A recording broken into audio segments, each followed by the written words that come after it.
I read Chapter 20 of The Legal Environment of Business.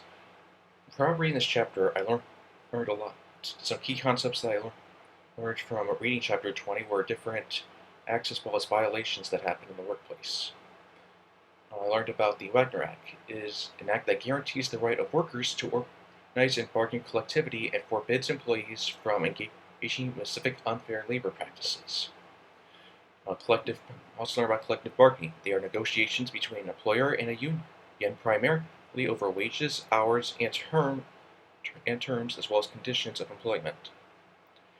Also learn about the Taft-Hartley Act. It is an act that bars uniform from engaging in specified unfair labor practices, makes collective bargaining agreements enforceable in the U.S. District Courts, and provides a civil damage remedy for parties injured by certain prohibited union activities. Also learn about the Landrum-Griffin Act, which governs the internal operation of labor unions. The National Labor Retaliations Board is the administrative agency set up to interpret and enforce the Wagner Act. This basically means that this board actually helps out with the Wagner Act that I mentioned first off in the beginning. This also kind of showed me a little bit that there's certain practices as well as certain people that look out for these acts and laws to take place. The 24-hour rule is a rule that prohibits both union representatives and employees from making speeches to captive audiences of employees within 24 hours of a representative election. We also end up learning a lot about ways that employees fight off their employment. One of the big ones is a strike, which is a temporary concurrent withdrawal of labor. This basically means that people wouldn't really want to work unless they get what they want. Typically, they would petition outside and basically try and get what they want. A economic strike is a nonviolent work stoppage for the purpose of attaining better terms and conditions of employment under a collective bargaining agreement. This is a little bit different than a strike because nobody would be coming in to their job and doing anything. And this would also cause board members to possibly think of their decisions in order to keep their business going. A boycott is a refusal to deal with purchased goods from or work for a business.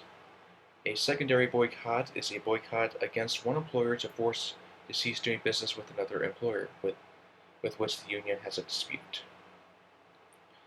Picketing is the stationing of individuals outside of employees' place of business to inform passively of the fact of a labor dispute.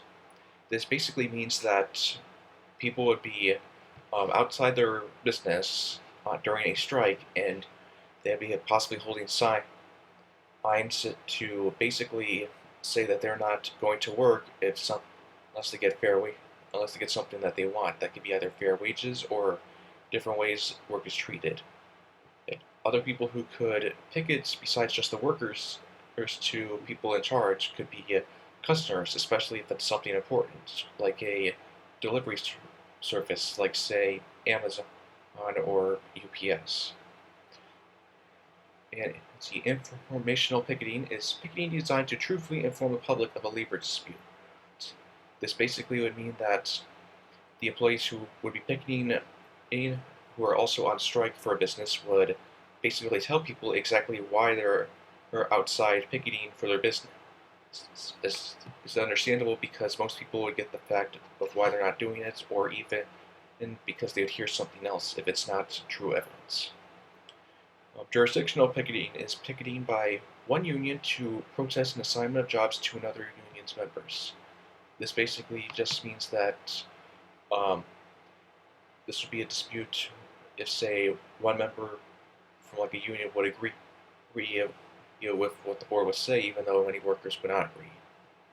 This actually helped expand my mind a lot because I have actually heard of strikes, boycotts, and picketing before, but also it showed me exactly how crucial they are to business, especially because if things don't go well, anyone can actually do any of these acts. I haven't been in a job yet where any of this has ever occurred, but that doesn't really mean one day I could be in that situation. I just need to prepare here if this ever does happen, and just be ready to face whatever comes my way.